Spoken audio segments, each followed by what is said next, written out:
Hey all, Chris Bassett here, and I'm playing a little Final Fantasy XI on the CatsEye server.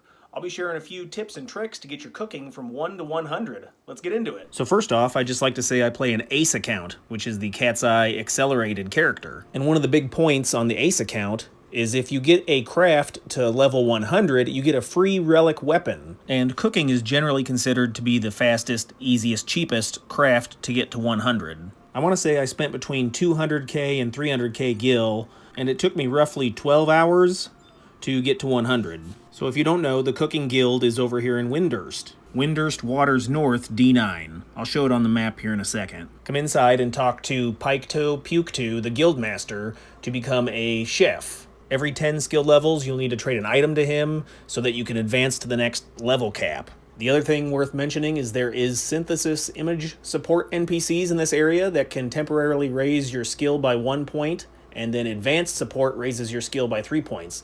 This is helpful if you're trying to get past a cap and you keep breaking your synth. Come in here and grab the support. I'm pretty sure I bought all my ingredients from NPCs, and the Windurst shop right next door has a lot of ingredients that you'll be using in your synthesis. I know I went to Sandaria quite a few times to pick up stuff, and then regional vendors, when they're under the correct control, have ingredients that you can purchase. Something else I'd like to mention is that this shop does have cooking kits. If you have plenty of gil to blow, you can buy these kits to level up. However, purchasing the ingredients from NPCs will be way cheaper, but with these kits, you can just sit down here with crystals and then skill up your cooking to level 50. I used the kits a little bit when I was leveling smithing, but not for cooking. It's way cheaper and easier just to buy the ingredients from the NPCs, farm your own crystals, and then get cooking to 100. Another thing I'd recommend as a good idea is to hit level 75. I was specifically leveling cooking just to get my relic weapon, and you can't even equip the relic weapons until you're 75. But being a level 75 thief with Treasure Hunter 4 really helps getting drops on stuff. Oh, by the way, here is the map, and it shows the guild location here in Windurst Waters. The easiest fast travel is Home Point Crystal number 4.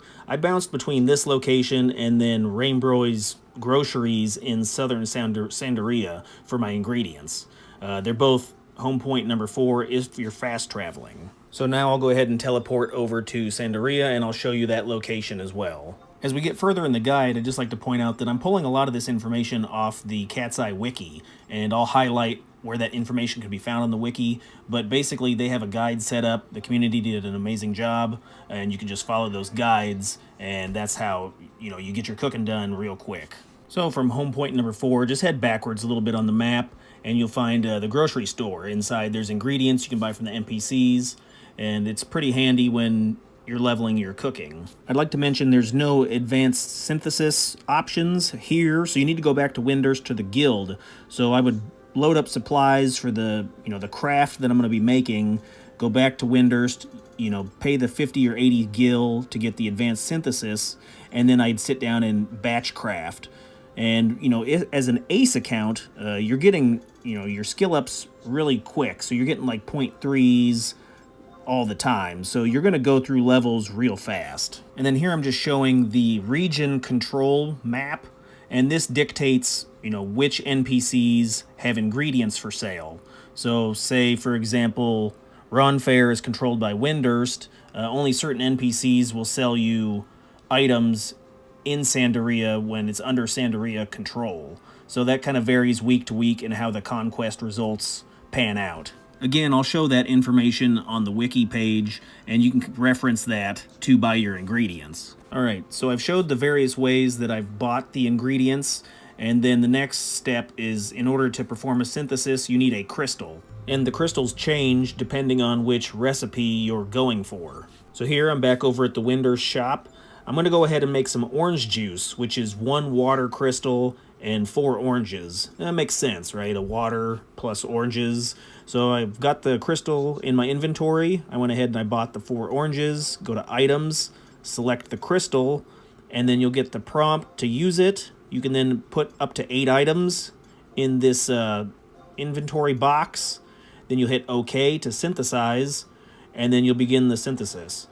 There was tales of like turning different directions or the moon phase or whatever. That doesn't apply to CatsEye. They've specifically said that in the wiki, so that's all hearsay.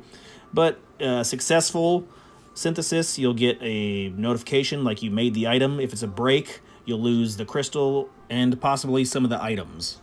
It'll say synthesis failure. You can still get skill ups on breaks, but you get the most skill ups if it's a success. So that's why you want to use the advanced synthesis support. So it'll give you the best chance for a success, and you'll be skilling up even faster. This is the macro I use when I'm crafting. It's /last_synth, and it will automatically do the last synthesis you performed. So I manually enter, the crystal and the ingredients, make the first one manually, but then I just tap the macro for last synth when I'm batch making recipes. I forgot to show this, but you can also go into your menu on the right side of the screen where it says synthesis, and then there's a list of like the last 10 synthesis you perform, and you can choose from that list. So that's kind of helpful. When I was mass producing recipes to skill up, I would just NPC all the recipes back and just make what little gil back I could from them. I didn't put any up on the auction house.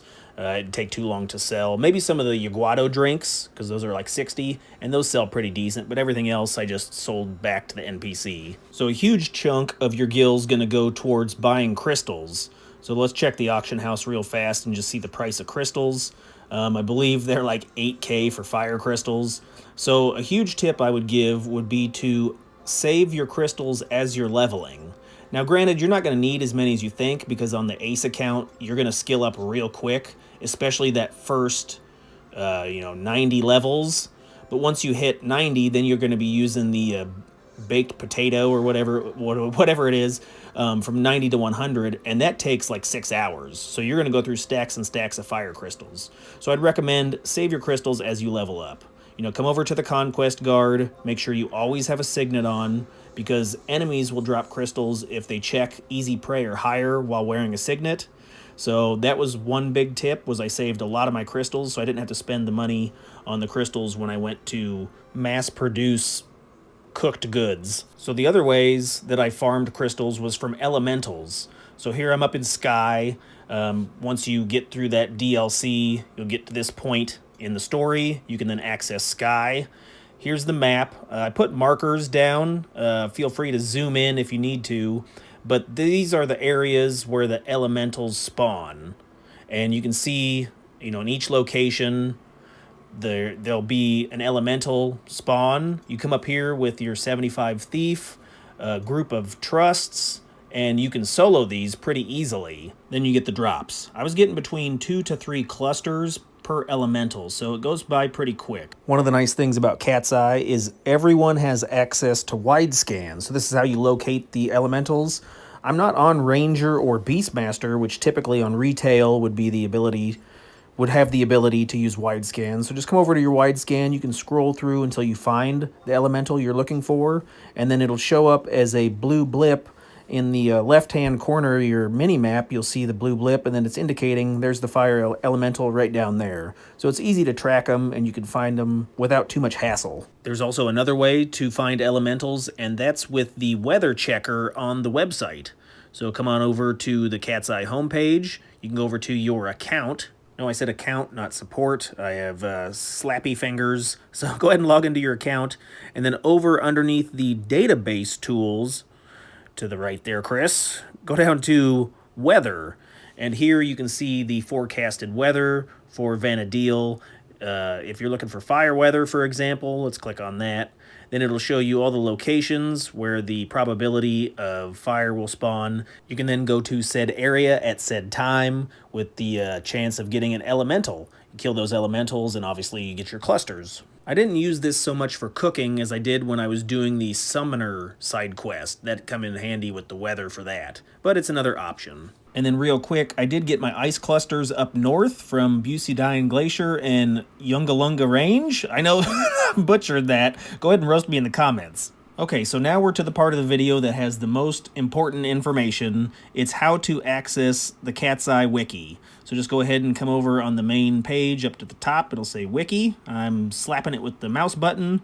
And here, come to the CatsEye navigation table and click on guides. Here you can find some new player guides for the Ace account, Crystal Warrior account, and some content progression. Underneath that, you'll see other. There you can click the crafting guide. The CatsEye crafting guide is amazing. It has all sorts of useful information that includes like general skill ups. You can skill up 11 levels over your item's natural cap. We'll take advantage of that when we do the potatoes. It has a synthesis macro that I have something similar, but then it shows like bonus crafting items as well as torques that you can collect if you want to get +2 to your cooking skill. If you are interested, there is crafting food that can help increase the skill gain rate. Under the ACE account, I did not need to use this at all since you're gaining huge chunks of skill ups as is, but the option is there to eat the cherry macaroons or the coffee macaroons or whatever. But the most important information is just underneath this, the suggested recipes.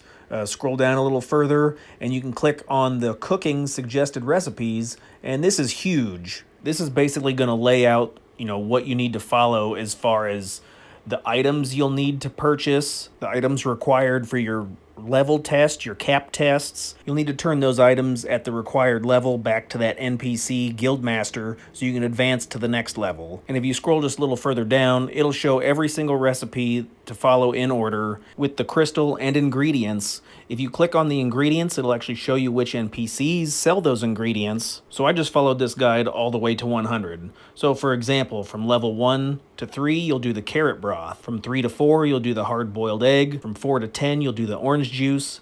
Then you cap at 10, so you'll need to go turn in a salmon sub to the Guildmaster to be able to level till 20. And then from 10 to 14, you do the tortilla. From 14 to 20, you do the Selbina butter, and so on and so forth. So here, for example, I'm going to click on the Sandaria carrots because I don't know where they're at. And here it'll bring up a little guide that shows which NPCs sell the carrots, for what price, and then you can just go and purchase the carrots. I would like to emphasize when I hit level 90, I made the fried potato all the way up to 100. I didn't do the Don Muslim, it's way too expensive. So it takes a long time though. So say it took 6 hours to get from 1 to 90, it's going to take you another 6 hours to go from 90 to 100 because it really slows down.